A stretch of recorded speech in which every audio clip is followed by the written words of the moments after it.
Kate, the navigator from InfoChat, the Supernaxi, Bureau of Meteorology, I can't say meteorology this morning, Simon Lewis, Lindsay May, the navigator from Kilo 2, Margaret Bellingham, the navigator of Patrice, and Steve Hickson, the navigator of St Jude. So we'll start with you, Simon, if you could give us a rundown on what you think is going to occur for Boxing Day and thereafter for the Rolex Sydney Hobart. Sure. Okay, good morning all. So looking at the current long-range weather models, the most likely scenario for the start of the Sydney to Hobart race on Boxing Day is that we should have a high pressure system sitting in the western Tasman and a low pressure trough over inland New South Wales. Now that scenario would set up a northerly stream along the New South Wales coast. It may be that we have quite light winds in Sydney Harbour for the start of the race, but we should see a fairly stiff sea breeze developing along the New South Wales south coast during the afternoon of the 26th, which could lead to quite a fast start to the race. Now, given that this is still a long-range weather forecast, there is still quite a bit of uncertainty in the models at the moment. The most likely scenario at this stage is that fresh north to northeasterly wind along the coast should extend through Bass Strait and right along the race route during the evening of the 26th and into the 27th, with pretty fast conditions continuing. However, some of the later model guidance that has come in has shifted a little bit and now extends that weak trough over inland New South Wales in towards Bass Strait. And if we do start to see that sort of scenario, that will lead to much lighter and more variable winds as the boats get into eastern Bass Strait on the later on the 26th and into the 27th. So there's still a fair bit of uncertainty there.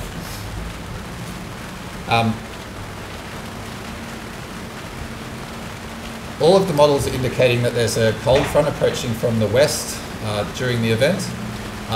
Given that shift in what the model guidance has been telling us over the last 24 hours, there's now quite a big discrepancy in indications about when that could reach eastern Bass Strait and the east coast of Tasmania.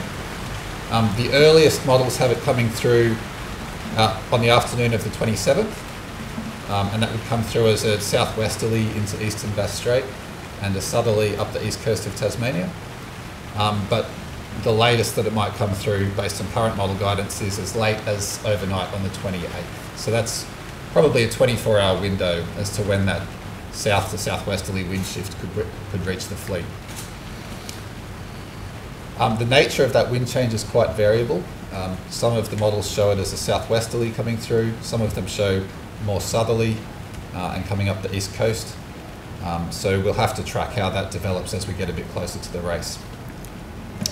At the start of the race, the yachts will probably encounter a 1 to 2 metre east to southeasterly swell along the New South Wales coast,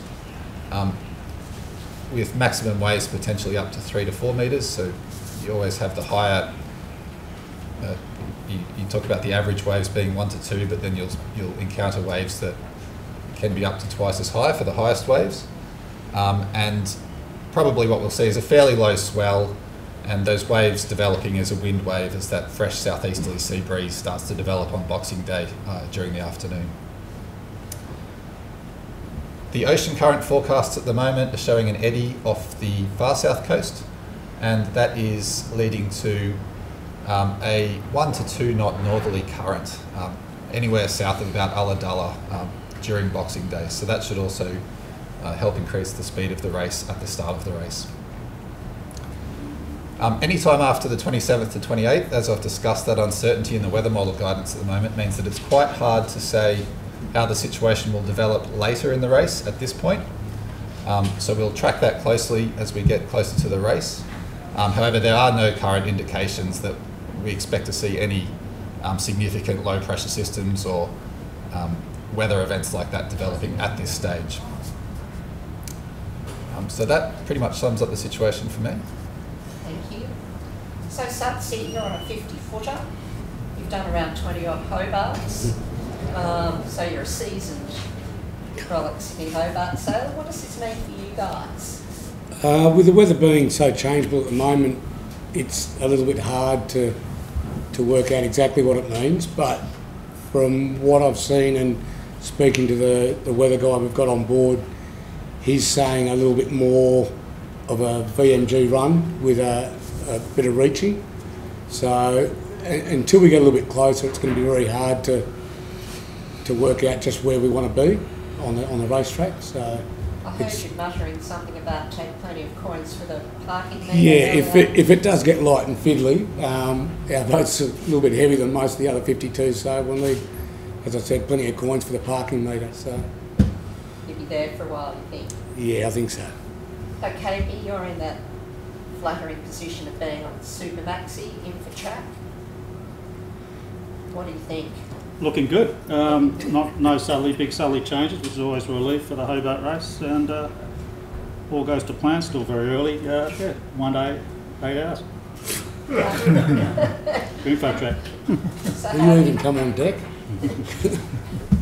How do you see it playing up for you guys against the others? Like, who does it favour of the Super Maxis, do you think?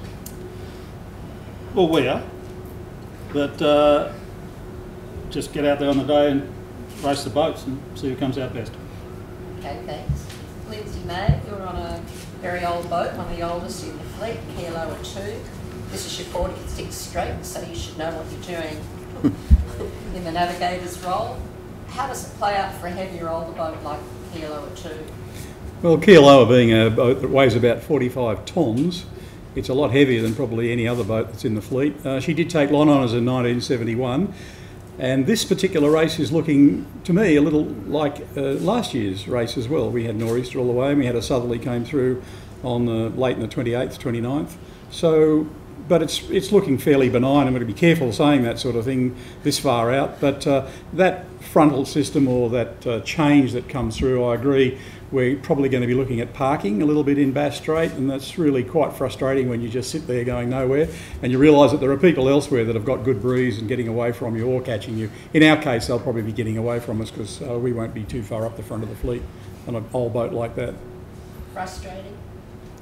Oh, it's not frustrating. It's always fun being out there and in the elements. There's nothing like a Hobart race. And Michael, 26 Hobart's under your belt, and been with Patrice for a while. You've also been an overall winner before on Loki in 2011. So how do you see it? Well, I think Boxing Day at the moment, the interesting thing is whether we've got any breeze at all at the start or the nor'easter has filled in. The 1 day, 8 hours, I was just trying to digest that for the big boat. I think we're probably more like 2.5 days, between about 2 days, 8 hours and 2 days, 12 hours for Patrice. And I think the 52s are probably about 5 to 6 hours quicker than that. But certainly sub 2 days for the big boats, I think. This will be really exciting hard running. People often downplay that. Last year in 30 odd knots downhill is pretty exciting on these boats and full on. And I think we'll see the same pressure on the 27th for sure. So there should be some pretty exciting sailing, I would have thought. Do you think it favours the TP52s again? That sort of we're banned from talking about the TP52s on our boat. We don't choose to see them if we can. Look, they're very competitive yachts, there's no doubt about that. They're particularly quick downhill. I think the interesting thing is that, in fact, this race, just on the forecast, is looking far more tactical than it did a couple of days ago. A couple of days ago, this race was looking like it was pretty much a downhill sleigh ride all the way, with perhaps a little southerly at the beginning. Now we've got this little low spinning up, which was just talked about in Bass Strait.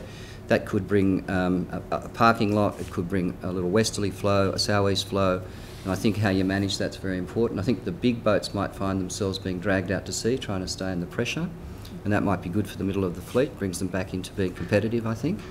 And then at the bottom, similar to last year, I do think we'll see some sort of ridge or load developing off the bottom of Tasmania. The timing of that will be very important for us. Last year, when we arrived at Tasman Light, we stopped completely and had to wait for the southerly, and the 52s in front of us went across Storm Bay at 15 knots and we went across Storm Bay at 3. But they still only beat us by an hour, so we're hopeful, and as I say, we're banned from talking about them, but we keep a good eye on them, that's for sure. Yeah. Okay, so Steve, you've done a few now with St Jude. You're one of the smaller boats, 46 feet. 47. 47, sorry, I Thank you. dropped somebody foot somewhere. You won the Cabbage Tree Island race this year, 180 miles, so how does it stack up for you? Yeah, look, we're very happy with the way we performed in the Cabbage Tree race. The difference for us is that we don't want a lot of downhill racing. We need some on-the-wind work to bring the other boats back to us. So a big downhill ride, whilst it might be exciting on a TP52 or on Patrice, or the 100-footers, we need some on-the-wind work to make sure that we can stay in touch with them, particularly on our IRC handicap. Cabbage Tree was on the wind most of the way up and most of the way back, and so that played into us. I agree that it's going to look a little bit like last year's race, and we were leading the point score going into last year's race, but the conditions favoured a couple of other boats ahead of us, and likewise we got to Storm Bay and dribbled across. The Derwent shut down, and Patrice and OCL managed to clear out and get up the river before we did, and that was our story last year. Hoping that it won't be quite like that this year, but there certainly are some holes. Looks like some holes in the weather there that is going to slow us all up and park us somewhere. Thank you. Okay, take questions from the media. You could just raise your hand. Simon, last year we saw a race record. How does this year's forecast compare to last year? So when I was looking at everything yesterday, it was actually the models were lined up surprisingly well in terms of having this stiff sea breeze develop on Boxing Day and then strengthen and persist right along the race route through until the night of the 27th, which would be the sort of time frame. So that's that scenario. I don't know the details of the yachts, but that sort of scenario seems like it would be pretty favourable. Having said that, these shifts that we've seen in the models overnight with the latest guidance, with some of the models just backing off those winds in Bass Strait and down the east coast of Tasmania have sort of gone away from that a little bit. So we'll just have to track the computer modelling as we get a bit closer to the race and see how that develops. Anyone else? Scott? Lindsay, I think you can probably answer this because you're not in the position maybe to be right in there.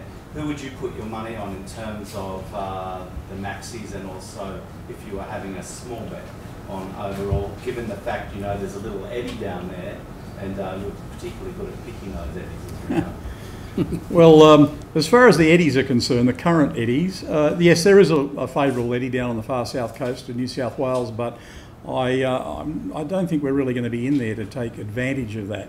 One of the biggest challenges in this race is how you set yourself up to hit Tasman Island. And now that we have much better modelling and so forth, it's easy to see why boats in the past that were well out to sea and came in from the southeast have done very well and gone around people that are on the shore. As far as trying to pick a winner out of this particular race, line honours, I don't know. As you know, we've got boats that go well in the light stuff compared to the heavier conditions. But across the fleet, this is an incredibly strong fleet. I've been through the boats, and what also I find is fantastic is the amount of depth of experience that's spread across the fleet. There's a huge number of guys that have done many, many Hobarts, lots of skill, and also people that are doing their very first race.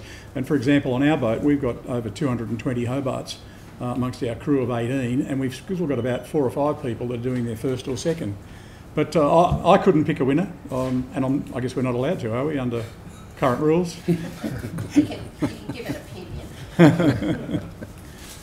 I like the Short Brothers boat.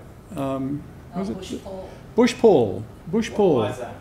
I don't know, I was just reading through the list of starters and I came upon the crew that's on there. I've sailed with Ian Short and Hedgie, and I thought if I was going to put $10 on something, I might put it on that boat.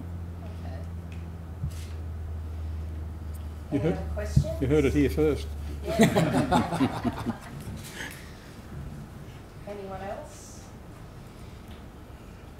Okay, just grab some photos before the guys go outside, and then you're welcome to any one-on-one interviews with them. So we can just hold you here.